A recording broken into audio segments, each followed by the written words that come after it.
بسم اللہ الرحمن الرحیم۔ السلام علیکم۔ روزانہ اسلامی ویڈیوز سننے کے لیے اس چینل کو سبسکرائب کر دیں۔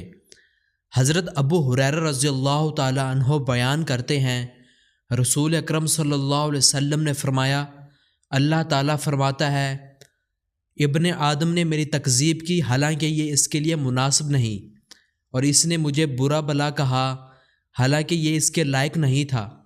رہا اس کا مجھے جھٹلانا تو اس کا یہ کہنا ہے کہ وہ مجھے دوبارہ پیدا نہیں کرے گا جیسے اس نے شروع میں مجھے پیدا کیا تھا، حالانکہ پہلی بار پیدا کرنا میرے لیے دوبارہ پیدا کرنے سے زیادہ آسان نہیں۔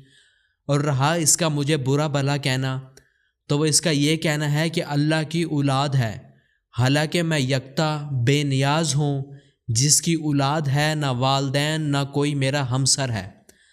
حضرت ابن عباس سے مروی ہے، اور رہا اس کا مجھے گالی دینا تو وہ اس کا یہ کہنا ہے کہ میری اولاد ہے، حالانکہ میں اس سے پاک ہوں، کہ میری بیوی ہو یا میری اولاد ہو، میں ان سب سے پاک ہوں۔ حضرت ابو ہریرہ رضی اللہ تعالی عنہ بیان کرتے ہیں، رسول اکرم صلی اللہ علیہ وسلم نے فرمایا، اللہ تعالیٰ نے فرمایا، ابن آدم زمانے کو گالی دینے کے باعث مجھے تکلیف پہنچاتا ہے، حالانکہ میں زمانہ ہوں، تمام معاملات میرے ہاتھ میں ہیں، میں ہی دن رات کو بدلتا ہوں۔ حضرت ابو موسیٰ اشعری بیان کرتے ہیں، رسول اکرم صلی اللہ علیہ وسلم نے فرمایا، تکلیف دہ بات سن کر اس پر صبر کرنے والا اللہ سے بڑھ کر کوئی نہیں۔ وہ اس کے لیے اولاد کا دعویٰ کرتے ہیں، لیکن وہ پھر بھی ان سے درگزر کرتا ہے اور انہیں رزق باہم پہنچاتا ہے۔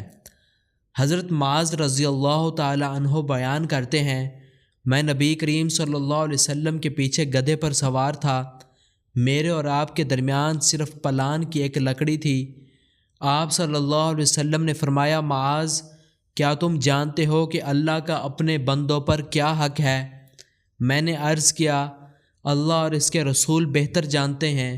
آپ صلی اللہ علیہ وسلم نے فرمایا، اللہ کا بندوں پر یہ حق ہے کہ وہ اس کی عبادت کریں اور اس کے ساتھ کسی کو شریک نہ بنائیں، اور بندوں کا اللہ پر یہ حق ہے کہ وہ اس شخص کو عذاب نہ دے جو اس کے ساتھ کسی قسم کا شرک نہ کرتا ہو۔ میں نے عرض کیا، اللہ کے رسول صلی اللہ علیہ وسلم، کیا میں لوگوں کو اس کی بشارت نہ دے دوں؟ آپ صلی اللہ علیہ وسلم نے فرمایا، انہیں بشارت نہ دو ورنہ وہ اس بات پر توکل کر لیں گے۔ مزید اس طرح کی اسلامی ویڈیوز سننے کے لیے اس چینل کو سبسکرائب